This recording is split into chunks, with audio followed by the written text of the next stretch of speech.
Well, all right now, everybody. Welcome back to the channel. I'm back here at the tree service on a nasty rainy day here. We got 10 days of rain in the forecast, but that's beside the point. I thought I'd come out here and do a little bucking now.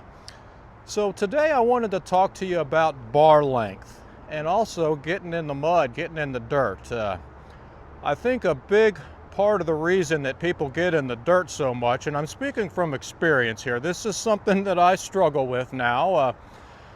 I haven't got it quite right, but your bar length is something to consider. When you start getting into these longer bars, 24, 28, and the 30s and up, you know, the long ones, you don't realize how far out your tip is and where your tip is. You lose it when you're in the wood. When you're behind a big piece of wood and you slide that bar in there and you're down here and you can't see in there, you're kind of cutting blind now. What you have to realize is just how far out that bar is. Now, if somebody could come up with like a drill or something, we could start doing like chainsaw drills. Like you come up, you touch the tip of your bar to a piece of tape, yeah, with blindfold on or something. Let me know. Put it in the comments if you can come up with a nice agility drill there. But that's basically what we're getting at. Every time you add 4 inches onto that bar, you're here. Now you're here. Now you're here, and it's like swinging a golf club. A very small angle change at the point of contact affects the ball by 50 or 100 yards on the far end. So when you move your power head just a little bit, look how much the tip of your bar is moving up and down, right? So you need to, I would spend a little bit of time getting used to your saw and learning, when I'm here, you know, where's my tip? And it's generally in the dirt. Is what I'm getting at basically now. I've had to kind of really start backing off and over exaggerating and realizing that when you think you're cutting here and you're flat, your bar is way out here and it's down and it's in the dirt. So you have to overcompensate, if that makes sense, for where your bar really is. So start backing off a little earlier. Keep your power head flat on the ground, and you should be flat also, but it's hard when you get sawdust and everything. You got to keep kicking that sawdust out of there, because even a pile of sawdust will raise your power head that much and you're in the dirt. So just something to think about there, how long that bar actually is. And every time, if you do switch bars from say a 24 to a 28, you're going to have an extra 4 inches of lift on it there on the end. You know what I'm saying there. So try to get used to that, overcompensate, realize that it's moving more than you think it is, and it's further away from you than you think it is.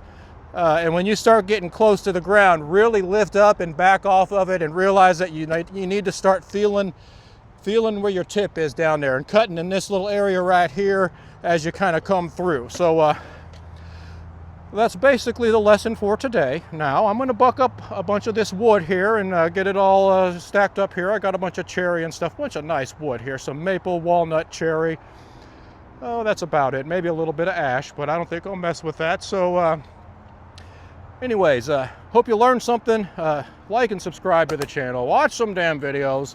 I'm just going to get fired up here and do a little bucking today. Thanks for watching. And also, everybody, I do have on my America 250 hat, so happy birthday, America.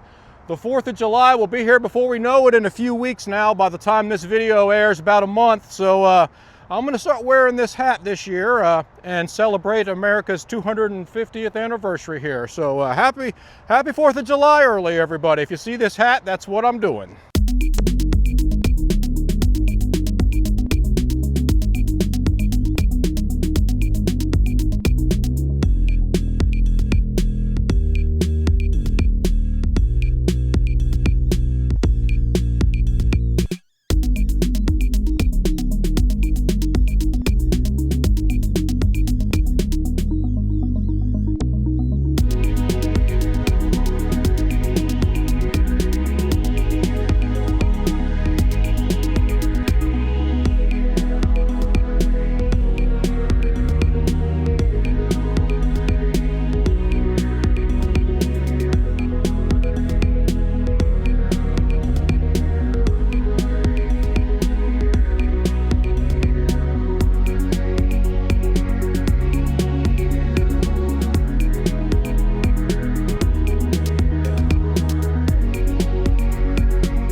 Well, that was some good cutting. I'm not done yet. There's still, oh, there's also some hackberry. That's a hackberry log over there.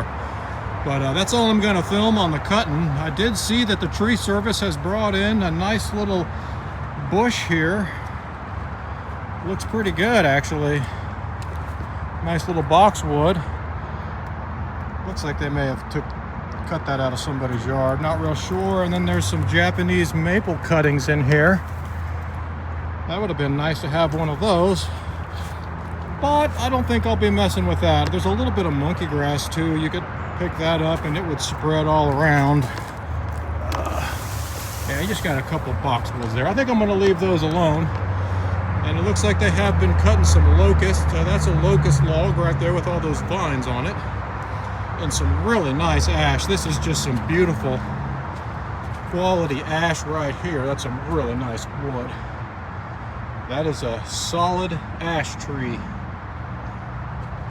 And somebody has been cutting it already and their saw isn't sharp. So that's just kind of a nasty buck right there. It's up on that, it's under tension and everything else.